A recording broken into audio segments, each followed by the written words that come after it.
bagaimana kita partai yang sudah punya koalisi digoda, bukan sekedar silaturahim, bukan sekedar ngomong tentang masa depan Indonesia, tapi ditawari untuk jabatan di sini, diusulkan menjadi salah satu capresnya, cawapresnya, betul kan? Muhaimin ditawari siapa itu? Untuk Prabowo. Muhaimin sudah jelas dengan Prabowo, tapi ditawari oleh Puan, gitu kan? Salah satu calon wapres di situ, gitu kan? AHY sudah di koalisi perubahan, juga ditawari di sana. Ini apa? Ini politik cap apa ini? Hasil diskusi, hasil analisa panjang lebar, ya. Kelemahannya ada di warga Nahdlatul.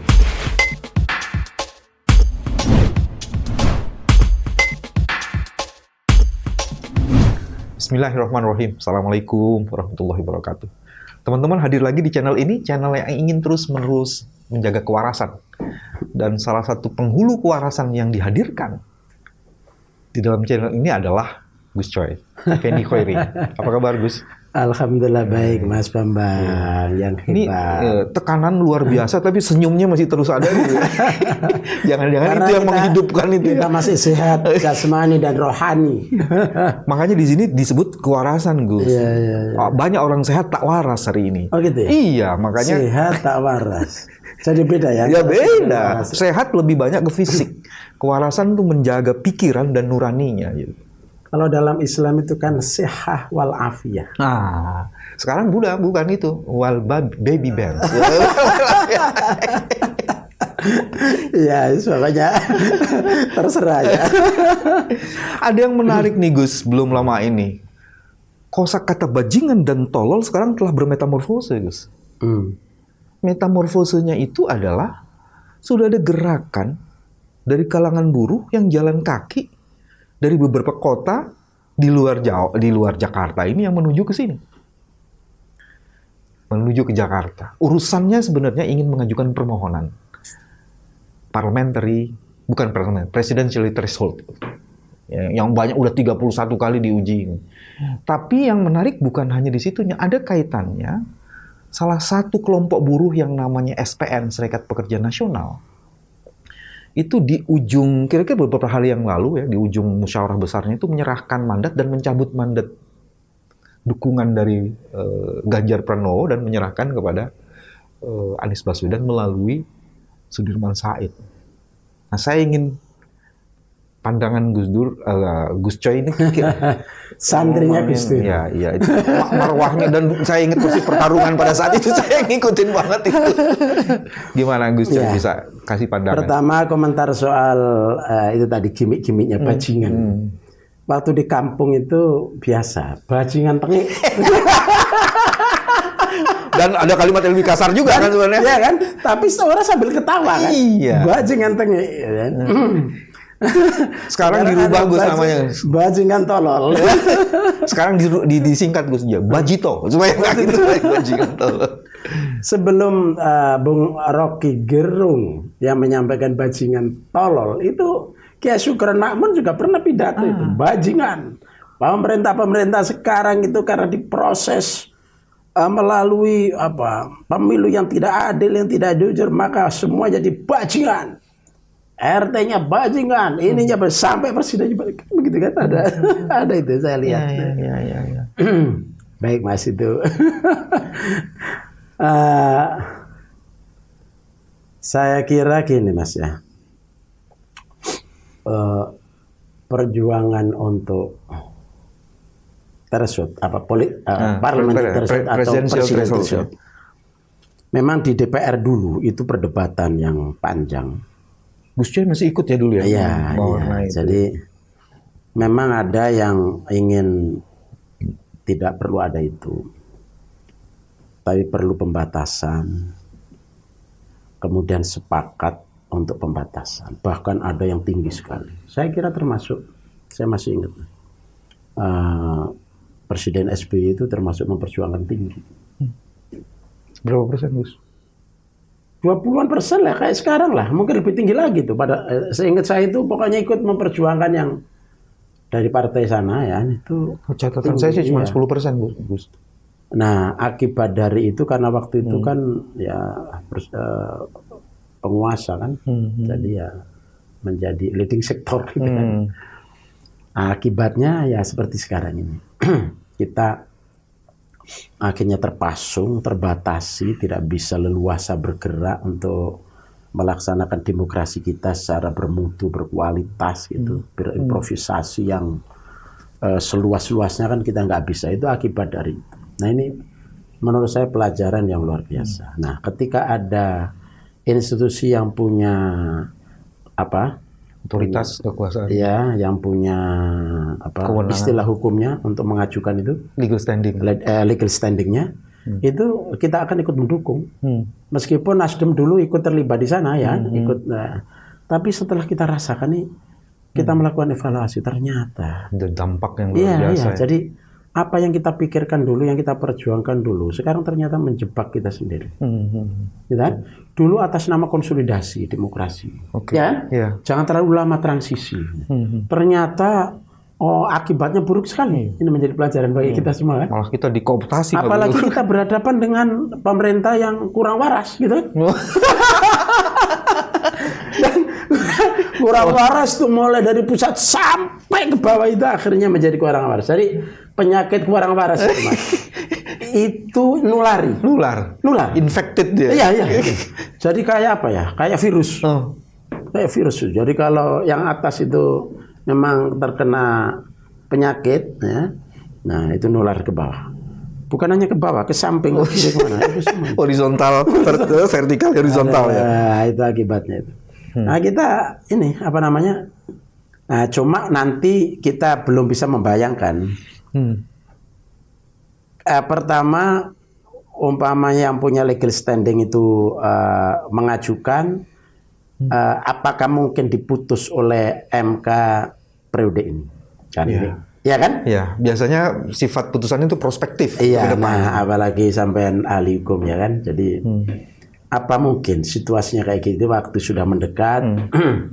Tapi paling tidak menurut saya ini pelajaran bagi kita. Jadi segala macam keputusan politik yang mau membonsai demokrasi itu harus kita akhiri. Kita harus percaya kepada masing-masing warga negara yang punya kedaulatan itu pada saatnya punya tanggung jawab gitu loh. Jadi jangan khawatir anarkis gitu. Itu semuanya akan bertanggung jawab untuk kepentingan dirinya, untuk kepentingan lingkungannya, untuk kepentingan bangsa dan negaranya.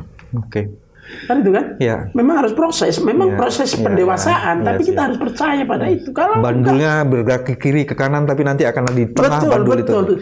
Kalau kiri kanan kan biasa, Mas. Nggak mungkin semua orang sejak awal itu di tengah. Dalam kehidupan tengah itu tetap ada di kiri, ada yang kanan. Tapi semuanya kan tetap dalam koridor Indonesia, dalam koridor Pancasila. Kita harus percaya itu. Nah, ada yang menarik juga, Gus, dalam seluruh proses itu.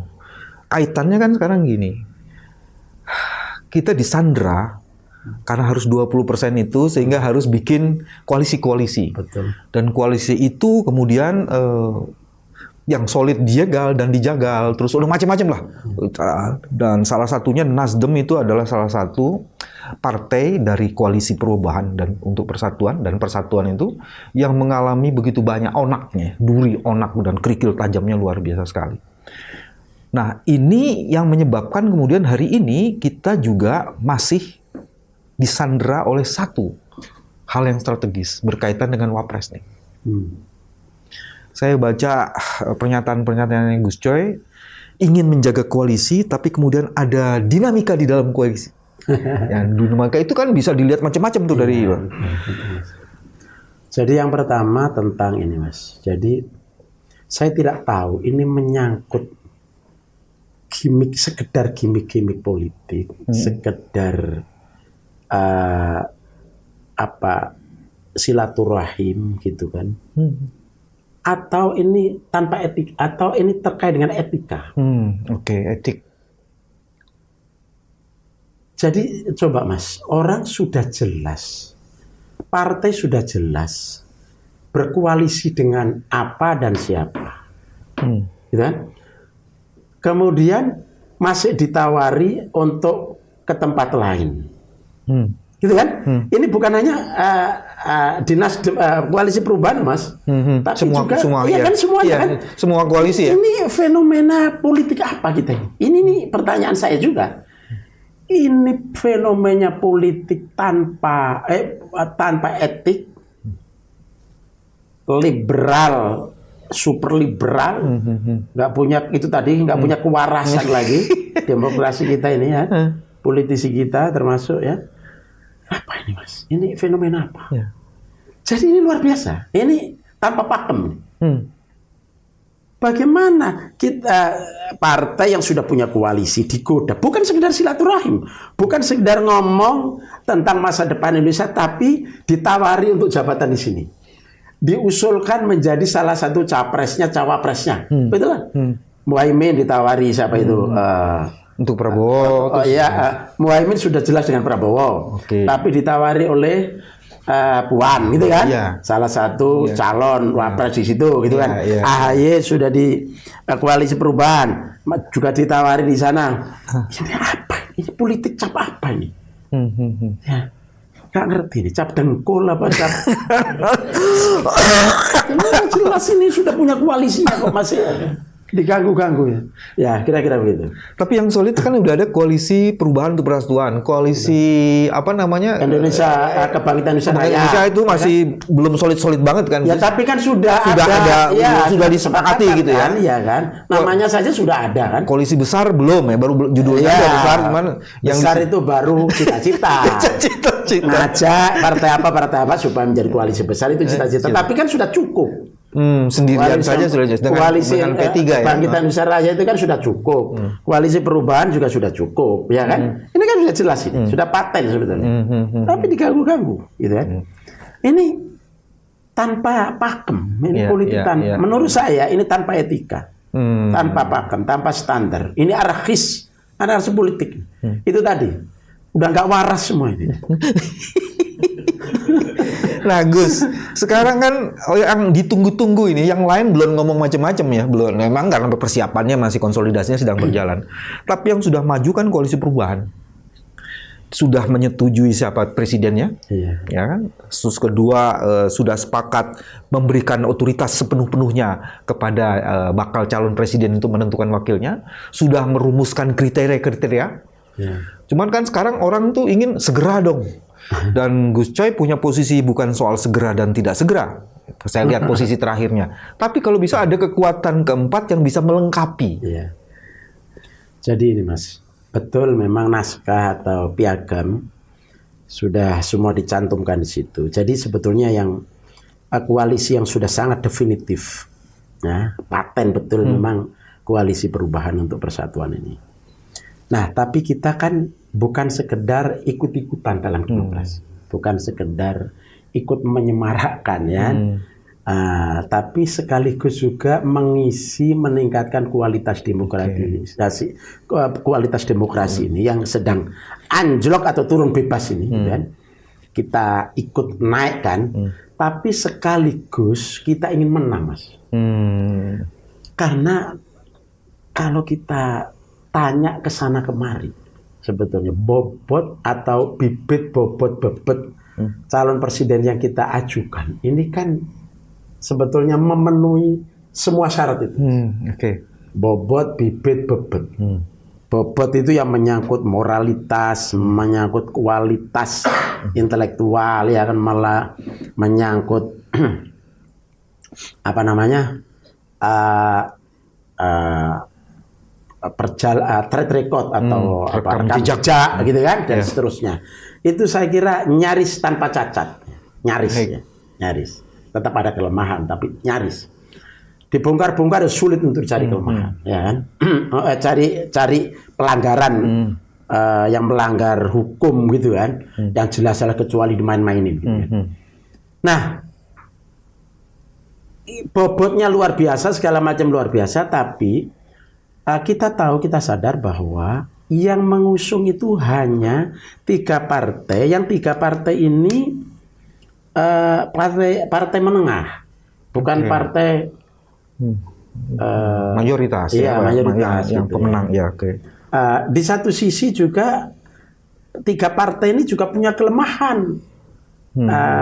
belum menjadi partai ID sepenuhnya.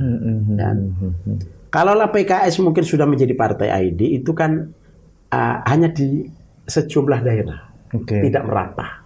Ringkas cerita adalah dengan diusung 3 kekuatan partai itu, Mas Anies masih punya kelemahan untuk memenangkan pertarungan itu.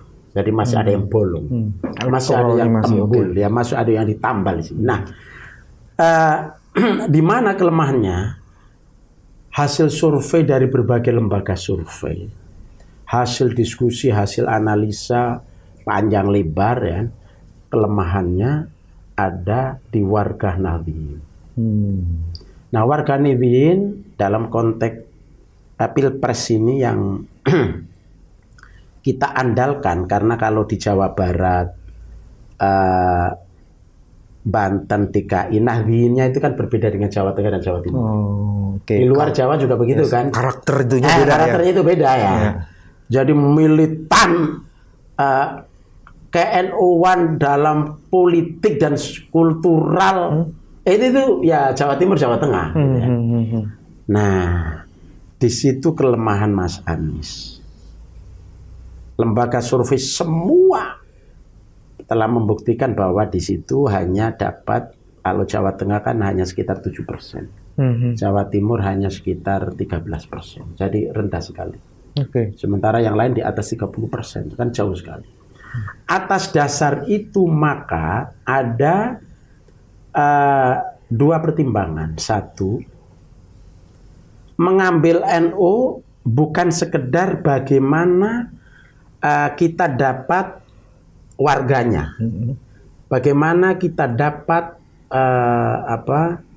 jamaah NU-nya di Jawa Tengah dan Jawa Timur, tapi sekaligus kita memberi tempat, memberi peluang, memberi kesempatan kepada NU sebagai organisasi keagamaan yang ikut memperjuangkan Indonesia sebagai negara, yang ikut berjuang, yang ikut merumuskan, yang ikut mengisi kemerdekaan ini. NU harus tetap dikasih tempat dalam merepresentasikan dirinya di pimpinan, di kepemimpinan nasional. Mungkin ada kader NU yang lain diajak di koalisi sana, gitu kan? Itu bagus saja, itu nggak ada masalah, gitu. Tapi dalam konteks praktis, ketika kita tidak mengajak NU untuk menjadi cawapres di koalisi perubahan, kemudian di sana ngajak NU, saya yakin sebagai kader NU, saya yakin bahwa warga NU akan lebih banyak ke sana, terutama di Jawa Timur. Ini political tactic ya? Iya, political tactic. Nah, ketika diajak ke sini akan pecah, karena NU itu ada unsur cairnya, ada di sini ada NU, di sini ada NU, di sana ada NU. Berarti nanti akan ada di mana-mana. Menguntungkan bagi kita, juga menguntungkan bagi NU itu sendiri. Ada timbal baliknya ya. Ada timbal baliknya. Dan bagi Mas Anies sebetulnya bukan hanya soal kemenangan dan sekaligus memberi penghormatan, kesempatan kepada NU sebagai sebuah pergerakan yang memiliki sejarah panjang. Tapi juga ini Mas, juga bolong yang lain Mas Anies adalah selama ini dikesankan kiri, kanan, gitu kan? Nah, NU ini kan tengah betul. Ya NU ya ada juga yang kanan, ada yang kiri ya. Tapi majority mayoritasnya. Iya kan. Jadi orang melihat NU dalam konteks kebangsaan, kenegaraan itu kan, wah ini pasti nasionalis. Meskipun agak kanan, tetap aja dianggap pasti NU nasionalis. Kanan dalam bukan? Iya, kanan dalam ya, bukan kanan luar. Begitu juga kiri kan? Kirinya kiri dalam ya, bukan kiri luar. Jadi pasti nasionalis. Nah, berarti dengan Mas Anies, ketika wakilnya dari NU, orang akan, ini bersama NU ya kita percaya. Kira-kira gitu. Meskipun sesungguhnya Mas Anies itu dianggap kanan itu kan sebagian pendukungnya. Mas Anies itu ya masa kanan sih, gimana itu orang-orang gitu memframing kok campur fitnah begitu ya. Framingnya nggak selesai. Dan itu orang-orang di bawah itu banyak yang percaya, itu gila juga saya. Dan dibuktikan dalam 5 tahun kepemimpinannya sebagai gubernur itu. Tapi itu sudah mulai reda Mas. Dulu ketika awal-awal saya merasakan betul. Ketika kita Nasdem meluncurkan Anies Baswedan, itu kan luar biasa itu serangan. Terutama identitas. Saya masya Allah di mana-mana saya lawan sekarang menurun kok, menurun. Karena framing mereka itu memang campur fitnah. Tanpa basis data, tanpa basis fakta, tanpa basis argumentasi akan patah. Pelan-pelan patah. Terus bagaimana mengelola ini, Gus? Ini kan dari satu sisi ada yang mengatakan perlu dipercepat. Di sisi yang lain nggak bisa cepet-cepet kalau dibuka. Jalan lebih dulu malah dihabisin gitu kan. Dan siapa kira-kira representasi itu? Banyak lah Gus ya representasi untuk kekuatan keempat ini. Dari NU itu? Ya.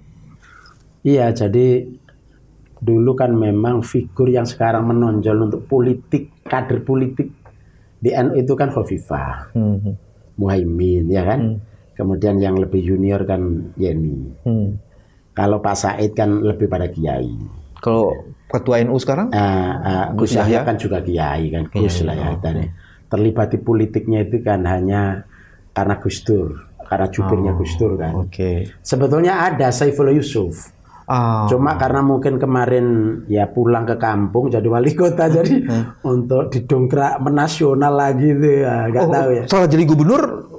Kan wali kota sekarang. Gus Saifullah Yusuf kan sekarang wali kota setelah jadi wakil gubernur. Saya baru tahu. Kan bukannya wakil sekarang sekjen NU. Tapi sambil jadi wali kota Pasuruan yang memimpin 4 kecamatan.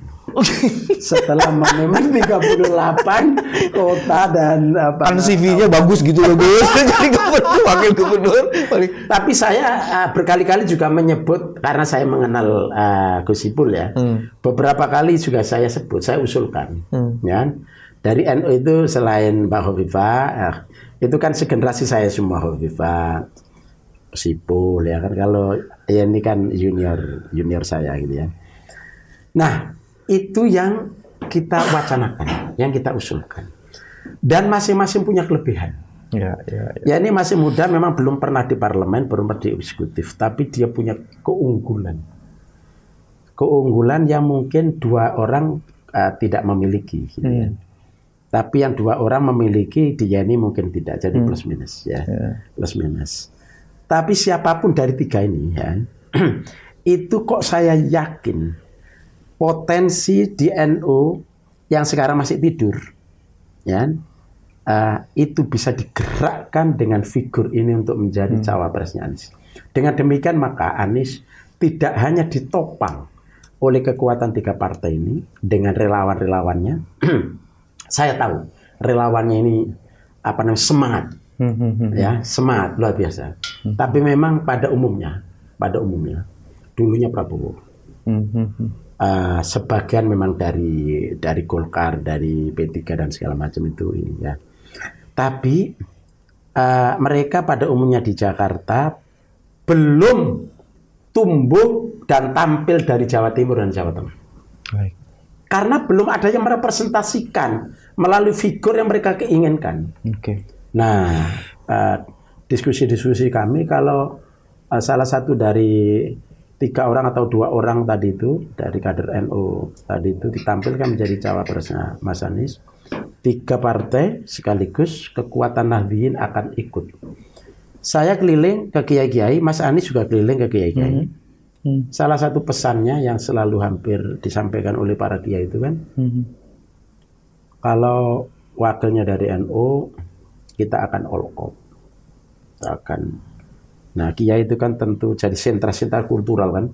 Satu pondok pesantren radiusnya sampai mana? Satu pondok pesantren radiusnya sampai mana?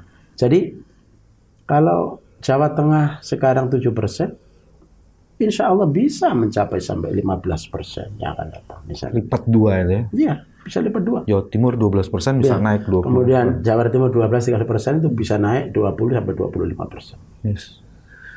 Teman-teman, ini adalah salah satu cara menjaga kewarasan. Menampilkan argumen dengan terbuka, tanpa ditutup-tutupi, dan ujungnya ada di mana.